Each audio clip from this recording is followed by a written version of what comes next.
Chapter 2 The Vanishing Glass 10 years had passed since the Dursleys had woken up to find their nephew on the front step of Privet Drive, but Privet Drive had hardly changed at all. The sun rose on the same tidy front gardens and lit up the brass number 4 on the Dursleys' front door. It crept into their living room, which was almost the exact same as it had been on the night when Mr. Dursley had seen that fateful news report about the owls. Only the photographs on the mantelpiece showed that how much time had passed. 10 years ago, there had been a lot of pictures of what looked like a large pink beach ball wearing different colored bobble hats, but Dudley Dursley was no longer a baby. And now the photograph showed a large blond boy riding his first bicycle on a roundabout? I just want to say carousel. Well, you can say carousel. On a carousel at the fair, playing a computer game with his father, being hugged and kissed by his mother. The room held no sign that another boy lived in that house too. Yet Harry Potter was still there, asleep at the moment, but not for long. Aunt Petunia was awake, and it was her shrill voice that made the first noise of the day. Up! Get up now! Harry woke with a start. His aunt rapped at the door again. Up! She shrieked. Harry heard her walking towards the kitchen, and then he heard the sound of a frying pan being put on the cooker. He rolled onto his back and tried to remember the dream he had been having. It had been a good one. There had been a flying motorbike in it. He had a funny feeling that he had the same dream before. His aunt was back outside the door. Are you up yet? She demanded. Nearly, said Harry. Well, get a move on. I want you to look after the bacon, and don't you dare let it burn. I want everything perfect on Dudley's birthday. Harry groaned. What did you say? His aunt snapped through the door. Nothing. Dudley's birthday. How could he have forgotten? Harry got slowly out of bed and started looking for a pair of socks. He found a pair under the bed, and after pulling a spider off one of them, he put them on. Harry was used to spiders because the cupboard under the stairs was full of them, and that was where he slept. He was dressed and went down the hall into the kitchen. The table was almost hidden beneath all of Dudley's birthday presents. It looked as though Dudley had gotten the new computer he wanted. Not to mention the second television and the racing bike. Exactly why Dudley wanted a racing bike was a mystery to Harry, but as Dudley was very fat and hated exercise. Unless, of course, it involved punching somebody. Dudley's favorite punching bag was Harry, but he couldn't often catch him. Harry didn't look it, but he was very fast. Perhaps it had something to do with living in a dark cupboard. But Harry was always had been small and slinky for his age. He looked even smaller and Skinnier than he really was, because all he had to wear were all the clothes of Dudley, and Dudley was about 4 times bigger than he was. He had a thin face, knobbly knees, black hair, and bright green eyes.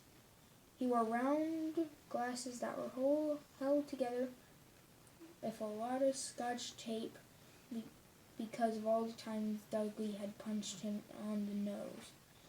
The only thing liked about his appearance was a thin scar on his forehead, which was shaped like a bolt of lightning. He had it as long as he could remember, and the first question he could ever remember asking Aunt Petunia was how he had got it. "In the car crash where your parents died," she had said.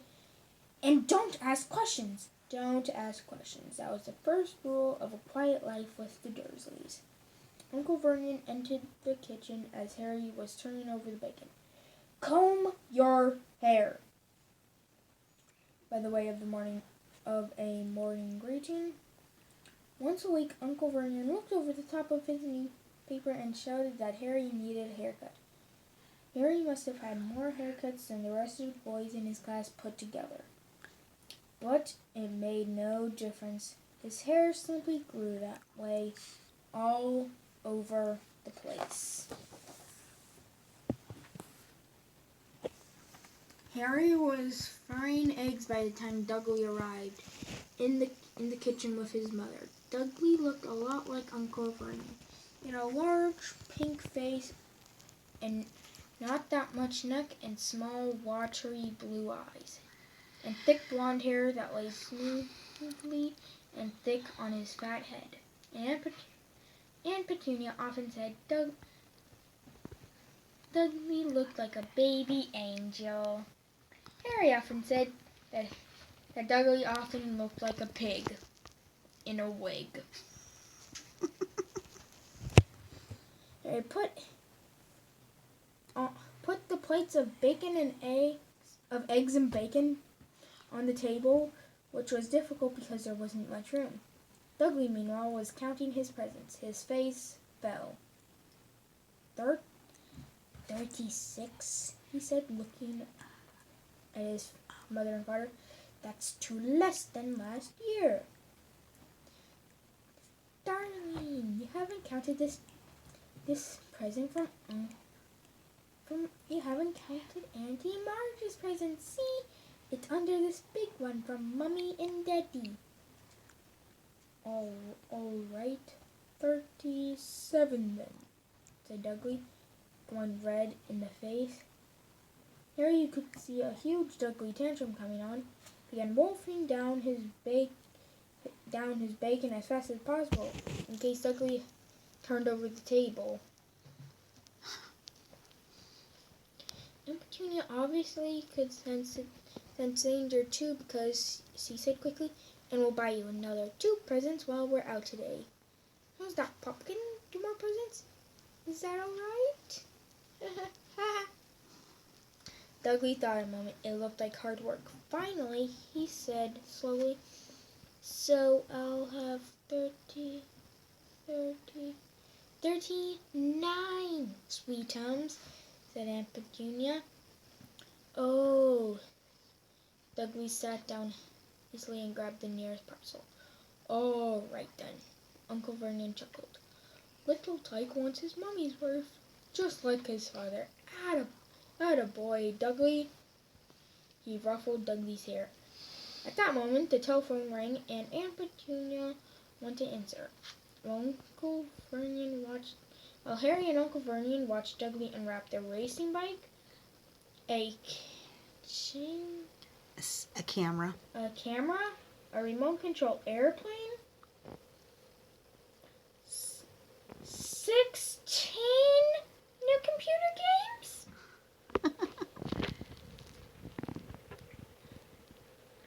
and a video recorder. Talk about spoiled. Keep reading. He was ripping the paper off a gold wristwatch. Excuse me? Come on. When Aunt Petunia came back from the telephone, both looking angry and worried. "Bad news for me. Mrs. Fig broke her leg. She can't take him." She jerked her head in Harry's direction. Dudley's mouth fell open in horror, but Harry's heart gave a leap. Every year on Dudley's birthday, his parents took him and a friend out for the day to adventure parks, hamburger restaurants, or the movies. Every year, Harry was left behind with Miss Fig, a mad old lady who lived 2 streets away. Harry hated it there. The whole house smelled like cabbage, and Mrs. Fig made him look like photographs of all the cats she ever owned. Now what? Said Aunt Petunia, looking furious at Harry, as though he planned this. Harry knew he ought to feel sorry that Mrs. Fig had broken her leg, but it wasn't easy, and he reminded himself it would be a whole year since he had to look at Tibbles, Snowy, Mr. Paws, and Tufty again. We could phone Marge, Uncle Vernon said. Don't be silly, Vernon. She hates the boy. The Dursleys often spoke about Harry this way, as though he wasn't, or rather he was something very nasty that couldn't understand them, like a slug.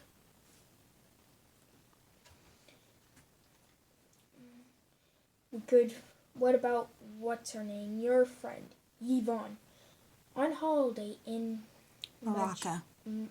Morocco, snapped Petunia. You could just leave me here. Harry put hopefully he'd be able to watch what he wanted on television for a change, and maybe even have a go in Dudley's computer. Aunt Petunia looked as though she just swallowed a lemon. And come back to find the house in ruins, she said. I won't blow up the house, said Harry, but they weren't listening. I suppose we could take him to the zoo and leave him in the car. That car's new. He's not singing in it alone. The Dudley began to cry loudly. In fact, it wasn't really crying.